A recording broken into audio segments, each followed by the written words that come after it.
नमस्कार, आप देख रहे हैं आपका अपना चैनल न्यूज इंडिया। मैं हूं आपके साथ गौरव किशोर शर्मा। एक बार फिर से लेकर हाजिर हूं हमारा आज का खास कार्यक्रम आस्था का महाकुंभ।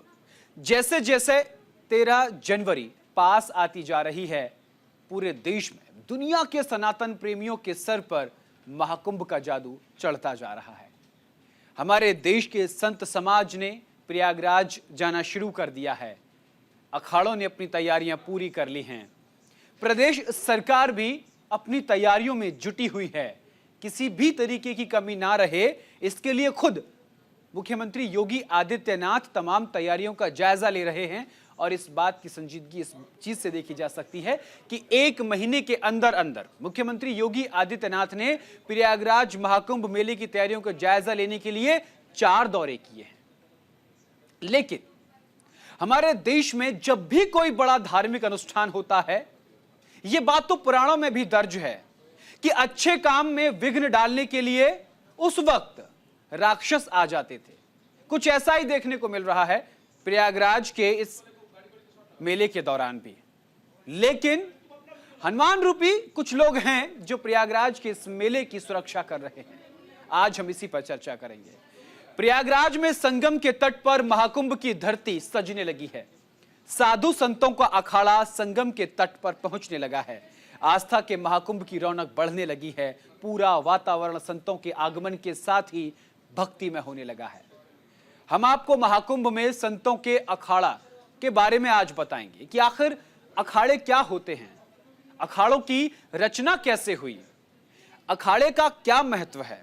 क्योंकि जब भी अखाड़ा शब्द जहन में आता है तो हमको कुश्ती आती है कि कुश्ती का अखाड़ा होगा। लेकिन संत साधुओं के अक्खड़ दिमाग के चलते, उनकी अक्खड़ बातों के चलते, दिमाग के चलते उनके अखाड़ों का नाम दिया गया। इस बात को समझने के लिए न्यूज इंडिया की ये खास रिपोर्ट देखिए।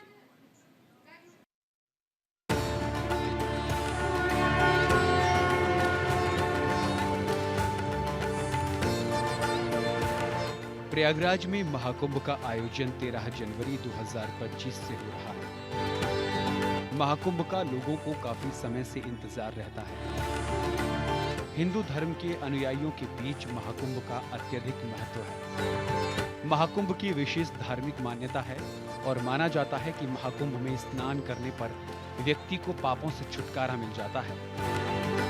महाकुंभ की शुरुआत 13 जनवरी से और समापन 26 फरवरी बुधवार के दिन महाशिवरात्रि के साथ हो जाएगा। महाकुंभ में देश भर से साधु संत आते हैं, जिनके बीच अखाड़े का विशेष महत्व होता है। ऐसे में अखाड़ा क्या होता है और इसकी क्या भूमिका होती है, आज हम आपको बताते हैं।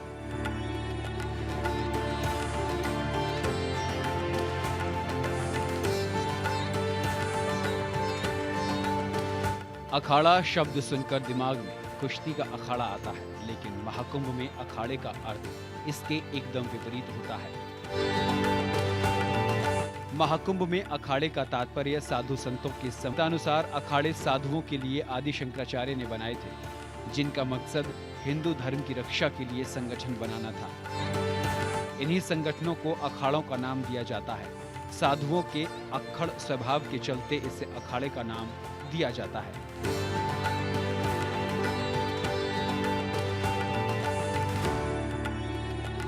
कुल 13 अखाड़े हैं। इनमें से सबसे पुराना अखाड़ा आह्वान अखाड़े को माना जाता है। इस अखाड़े के बाद अन्य अखाड़े अस्तित्व में आए। बैरागी वैष्णव संप्रदाय के और अन्य 3 अखाड़े उदासीन संप्रदाय के हैं। आइए अब हम आपको अखाड़ों के नाम बताते हैं।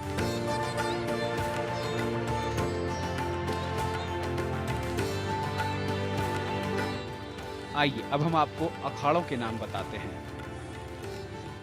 निरंजनी अखाड़ा, जूना अखाड़ा। महानिर्वाणी अखाड़ा, अटल अखाड़ा। आह्वान अखाड़ा, आनंद अखाड़ा, पंचाग्नि अखाड़ा।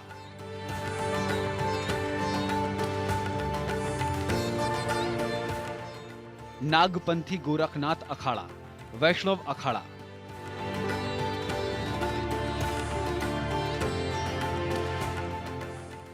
उदासीन पंचायती बड़ा अखाड़ा, उदासीन नया अखाड़ा।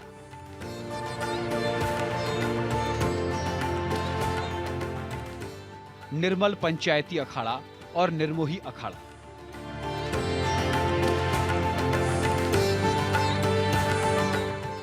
इतना ही नहीं, प्रत्येक अखाड़े के शीर्ष पर एक महंत होते हैं। भारत में हजारों साल पहले से साधु संत ऋषि मुनि रहते रहे हैं। हालांकि पहले इनके समूह छोटे होते थे, वहीं ज्यादातर साधु सन्यासी अकेले ही आना जाना पसंद करते थे।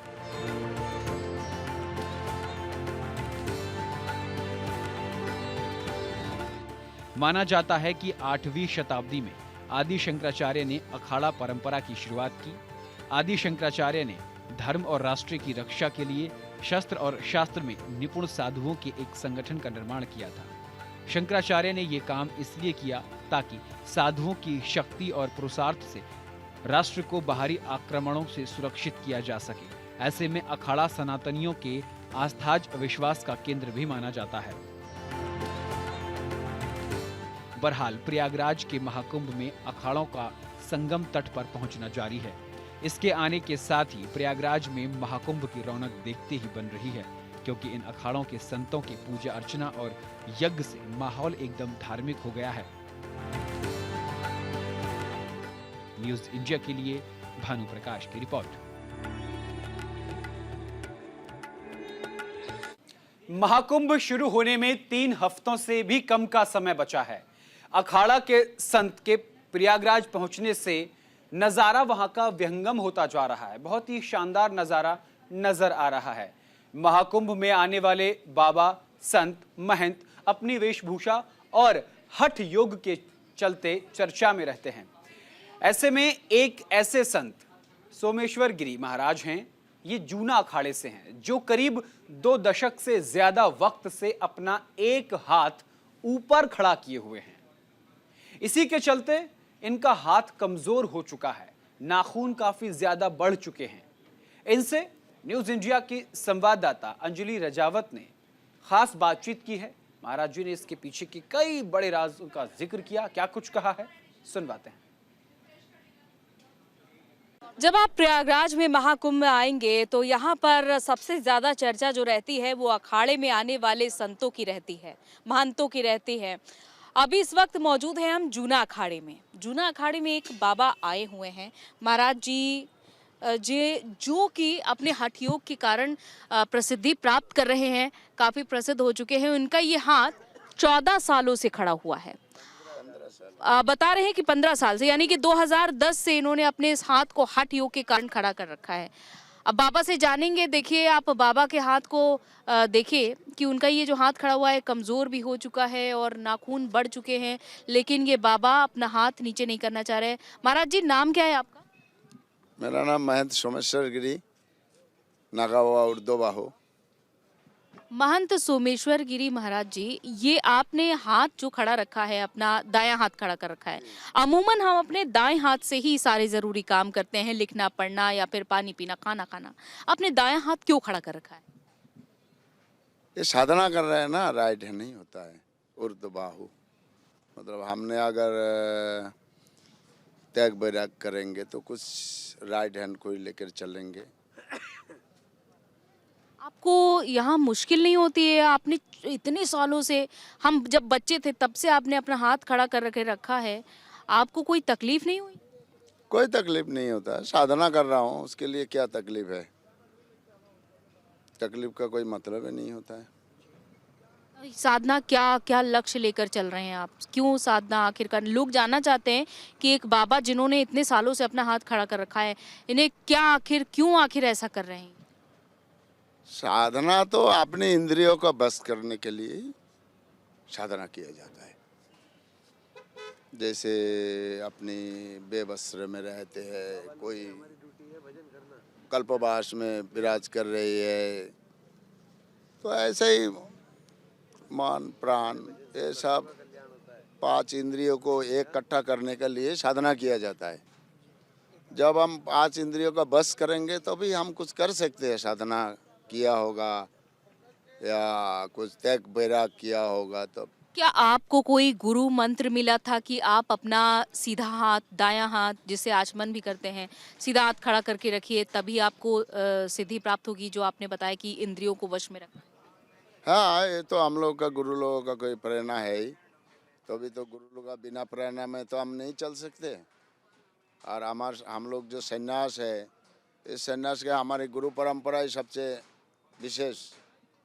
इसके आगे में हम लोग कुछ नहीं देखते हैं। अच्छा, एक बार महाराज जी अपने दोनों हाथ दिखाइएगा, दोनों हाथ को अगर खड़ा कर सकते हैं। देखिए, आप महाराज जी के दोनों हाथ देखिए, एक हाथ जिसमें इन्होंने मुट्ठी बांधी हुई है, और इस हाथ में देखिए, यहाँ पर हम देख पा रहे हैं इनके हाथ में नॉर्मल बिल्कुल नजर आ रहा है, लेकिन ये हाथ जो इन्होंने खड़ा कर रखा है, कमजोर हो चुका है, नाखून बढ़ चुके हैं, और ये बता रहे हैं कि इतने सालों से इन्होंने हाथ खड़ा कर रखा है, यानी कि जो बच्चा हुआ जवान हो चुका है, तो इतने सालों से इस साधना में लगे हुए हैं। तो इसी तरह से अब ये देखना होगा, क्योंकि इनका ये कहना है कि शाही स्नान में भी ये इसी तरह से अपना हाथ खड़ा कर रखेंगे। अब ये हाथ नीचे नहीं होने वाला है, और उन्होंने बताया कि ये तप इन्होंने शुरू किया था 2010 से, और अभी तक इनका ये तप जारी है। देखना होगा ये इनका तप आखिर कब पूरा होगा। विजय कृष्ण देव के साथ अंजलि सिंह रजावत, न्यूज इंडिया, प्रयाग।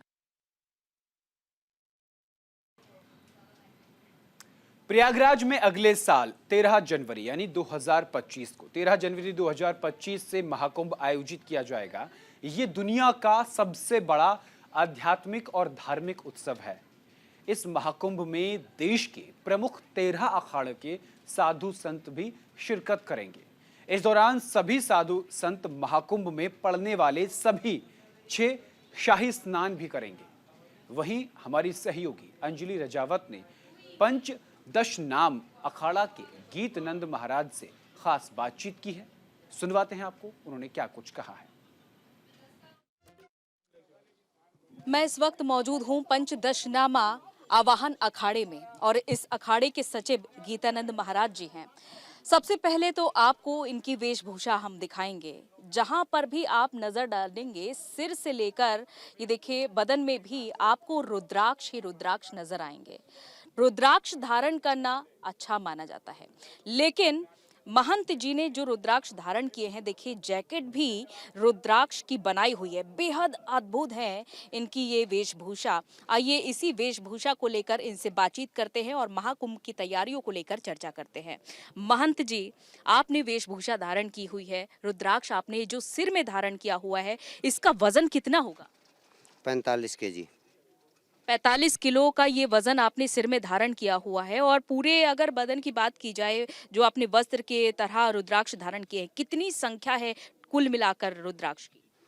2.25 लाख रुद्राक्ष जो है ऊपर सिर में है, और 11,000 रुद्राक्ष जो बाकी जो है ये नीचे है मेरे जैकेट में। उसकी कोई गिनती नहीं है, महत्व जो है सिर्फ ऊपर की है। ठीक है, 2.25 लाख रुद्राक्ष है। हमारा संकल्प 2.25 लाख रुद्राक्ष का था, और 2.25 लाख रुद्राक्ष जो है अभी धारण है।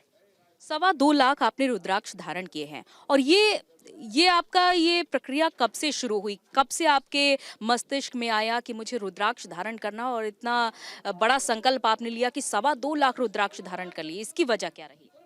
देखो, साधु हैं हम लोग, सन्यासी हैं, संत बन गए तो इसलिए परमात्मा का जो है भजन करते हैं। भजन करने के लिए जो साधु बने हैं, इसलिए हमारा ये तप है, हठ योग में आता है। और रुद्राक्ष जो है शंकर भगवान का प्यारे कंठ है ये, और प्यारा है, इसलिए हम लोग जो है 2.25 लाख रुद्राक्ष का संकल्प लिया था। अर्धकुंभी से हमने स्टार्ट किया था, अब महाकुंभ आ गया है। आने वाले आगे 6 साल के बाद जो अर्धकुंभी आएगी, उसमें पूर्ण हमारा संकल्प होगा। संकल्प आपने कितना रुद्राक्ष धारण करने का संकल्प रखा है? 2.25 लाख रुद्राक्ष का हमने संकल्प करा था। 2.25 लाख से भी ऊपर रुद्राक्ष हो चुके। और जब आप स्नान करेंगे, शाही स्नान में शामिल होंगे, तो क्या तब भी रुद्राक्ष आप धारण करके रखेंगे? बिल्कुल, रुद्राक्ष सहित स्नान करेंगे। ये तो आज क्या ये तीसरा कुंभ हो रहा है हमारा। रुद्राक्ष सहित आप स्नान करने वाले हैं, और तैयारियों को लेकर के आप क्या कहना चाहेंगे? देखो, तैयारियां तो आप लोग, सच्चाई तो आप बताते नहीं, क्योंकि अभी सभी अखाड़ों को जगह मिल गई है। हमारे को आवान नगर में जहां अभी हम लोग विराजमान हैं, पद अधिकारी जो लोग हैं आवान अखाड़े के जो संचालक करते हैं, उनको तो जगह मिल गई है। मगर जो शांत हमारे नागा फोर्स है वो 1 महीना से बहुत परेशान है। नागा फोर्स वालों को अभी जगह मिली नहीं है। प्रशासन के पास हम लोग कई बार जा चुके हैं। प्रशासन जो है कभी इधर कभी उधर कर देती है। नागा फोर्स हमारी बहुत परेशान है। नागा फोर्स 1 महीना से जो बहुत परेशान है। इस न्यूज़ को आप दिखाइए योगी जी से और मोदी जी से, हमें और प्रशासन से, मेला अधिकारी से भी ये कहते हैं कि कल हमारी साई आने वाली है। कल साई से पहले जो है हमारे को जो है आज तक जगह उन नागा फोर्स जो है जगह वहाँ भटक रहे हैं महात्मा, उनको जगह दिया जाए। और कोई मैसेज आप देना चाहेंगे लोगों को कि महाकुंभ के लिए आप कोई मैसेज अपनी तरफ से? देखो अब संती नहीं बस रहे हैं, अभी नागा फोर्स ही नहीं बैठे हैं वहाँ, उनको जगह नहीं मिली है तो पब्लिक को तो अभी क्या हम न्यूज़ देंगे, क्या कहेंगे? उनकी यहाँ आके उनको बुला के उनको मैसेज दे के वहाँ परेशान थोड़ी करना है। तो निवेदन यही है, पहले नागा फोर्स को वहाँ भव्य कुंभ तो आप दिखा रहे हो, मगर भव्य के अंदर नागा फोर्स इतने कम से कम हमारी नागा संत फोर्स जो आई हुई है नागा अवान अखाड़े की नागा फोर्स जो है कम से कम 20,000 महात्मा अभी धक्के खा रहे हैं। अभी तो आने बाकी है। 20,000 फोर्स हमारी आ चुकी है, बाकी अभी जो है वही धक्के खा रहे हैं, तो आगे कैसे? तो महाकुंभ की तैयारियां जोरों पर हैं और ऐसे में तमाम जितने भी संत महंत हैं वो इस तैयारी का हिस्सा बन रहे हैं। साथ ही साथ महाकुंभ में उनकी जो वेशभूषा है, उनके जो परिधान है, उसको लेकर भी वो चर्चा में बने हुए हैं। फिलहाल शाही स्नान की तैयारियां भी जोरों पर हैं और इस बीच हम आपको हर एक तस्वीर से रूबरू कराते रहेंगे। विजय कृष्ण देव के साथ अंजलि सिंह राजावत, न्यूज़ इंडिया, प्रयागराज। उत्तर प्रदेश के ADG law and order Amitabh Yash आज कुंभ क्षेत्र में तैयारियों का जायजा लेने के लिए पहुंचे। वहां उन्होंने घुड़सवार सुरक्षा कर्मियों की तैयारियों को देखा और तमाम पुलिस अधिकारियों को सुरक्षा की बारीकियों के बारे में समझाया। अब आपको दिखाते हैं कि कैसे ये घोड़े पानी में भी दौड़ लगाने में सक्षम हैं। ये घोड़े पूरी तरह से ट्रेंड हैं हर परिस्थिति के लिए, और संगम जब श्रद्धालु आस्था की डुबकी लगाएंगे, ये घुड़सवार सैनिक कैसे श्रद्धालुओं पर नजर रखेंगे। संगम पर तैनात सुरक्षाकर्मी और वहां की सुरक्षा तैयारियों का जायजा लिया हमारी संवाददाता अंजलि राजावत ने। कुंभ की तैयारियों की समीक्षा करने के लिए आज UP ADG law and order या अमिताभ यश यहाँ पर पहुंचे हुए हैं और देखिए संगम नोज का दौरा कर रहे हैं। वो किस तरीके की तैयारियां चल रही है, किस तरीके की सुरक्षा व्यवस्था है, इसको देखने के लिए ADG law and order Amitabh Yash यहाँ पर देख सकते हैं आप घुड़सवारी करते हुए नजर आ रहे हैं। और ये ट्रेंड घोड़े हैं, जैसा कि आपको जानकारी दे दें कि जितने भी ये घोड़े हैं ये ट्रेंड हैं और इन्हीं के ज़रिए संगम क्षेत्र का दौरा कर रहे हैं अमिताभ यश। और यहाँ पर किस तरह की तैयारियां हैं और ख़ास तौर पर संगम नोज की बात करें तो क्योंकि यहाँ पर जितने भी श्रद्धालु हैं, जितने भी अखाड़ा के लोग हैं, वो स्नान करने के लिए आएंगे इसी संगम नोज पर। जैसा कि आपको हम दिखा सकते हैं तस्वीरों में, इसी संगम नोज पर स्नान करने के लिए तब जितने भी श्रद्धालु आएंगे, पहले अखाड़ा के लोगों का स्नान कराया जाएगा, उसके बाद तमाम श्रद्धालुओं को स्नान कराया जाएगा। और यहीं पर ये देखिए ये घोड़े जिन पर ये तमाम जितने भी पुलिस अधिकारी सवार हैं, खुद UP ADG law and order Amitabh Yash इस घोड़े पर सवार है। आप देख सकते हैं कि घोड़े पानी में भी चलने में सक्षम है और ये पूरी तरीके से ट्रेंड घोड़े हैं क्योंकि बाहर से ला गए हैं।